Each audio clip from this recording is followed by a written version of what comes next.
Minister for Foreign Relations of Sri Lanka.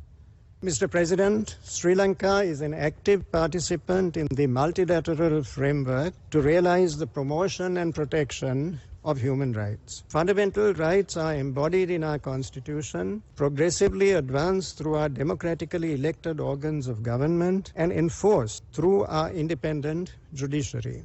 Despite multiple challenges we have faced from terrorism, we have restored peace, security, and the rule of law throughout our country. Our democratic traditions and independent institutions ensure free and fair elections at regular intervals through universal adult franchise. We will further advance the considerable progress we have made in post-conflict recovery and healing. For this, Mr. President, we have put in place domestic institutions for reconciliation, accountability, and social justice. Through this council, we have completed 3 mutually beneficial universal periodic reviews, engaged in constructive dialogue with the treaty bodies, welcomed special procedures mandate holders, and held frank and open discussions with domestic and international interlocutors. We have benefited from the considerable expertise available with the United Nations on human rights, including through its technical cooperation and capacity building programs. Through the UN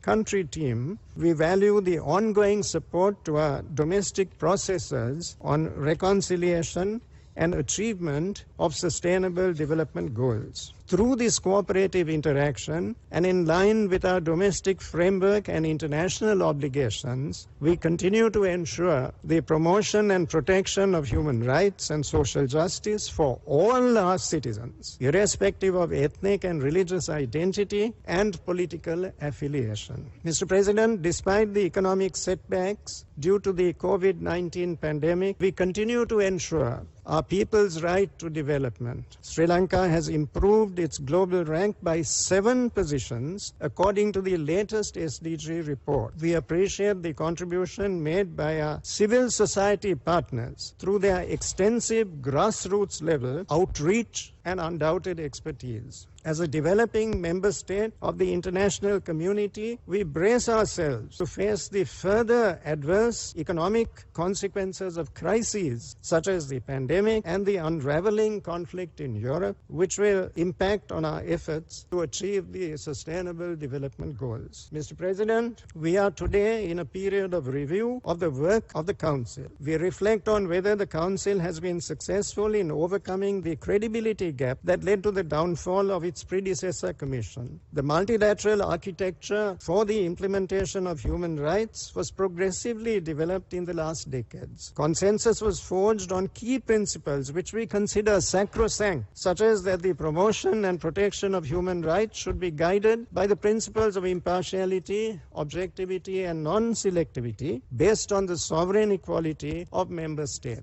UNGA Resolution 60/251 and HRC Resolutions 5/1 and 5/2 also decided that the working methods of the Council shall be transparent, fair, and impartial, and shall enable genuine dialogue. In March 2021, the Council voted on Resolution 46/1, which was tabled without the consent of Sri Lanka as a country concerned. The consideration of this matter polarized and politicized this forum in a startling departure from the mandate which the UN General Assembly originally conferred on this Council. Operative Para 6 of this resolution refers to a so-called evidence-gathering mechanism, a measure that was strongly opposed by a number of countries. Such initiatives create disharmony both in the domestic and in the international arenas. It creates obstacles to reconciliation efforts, breeds hatred by reopening past wounds, and polarizes society. Mr. President, member states have mandated this Council and its Secretariat with a truly extensive array of helpful working methods to assist governments in the promotion and protection of human rights. Sri Lanka has participated actively and constructively in those aspects of the Council's work that have been productive and beneficial, and which have helped to ensure that our people live safer, longer, and more dignified lives. We reject, however, those that are punitive, politicized, divisive, unhelpful,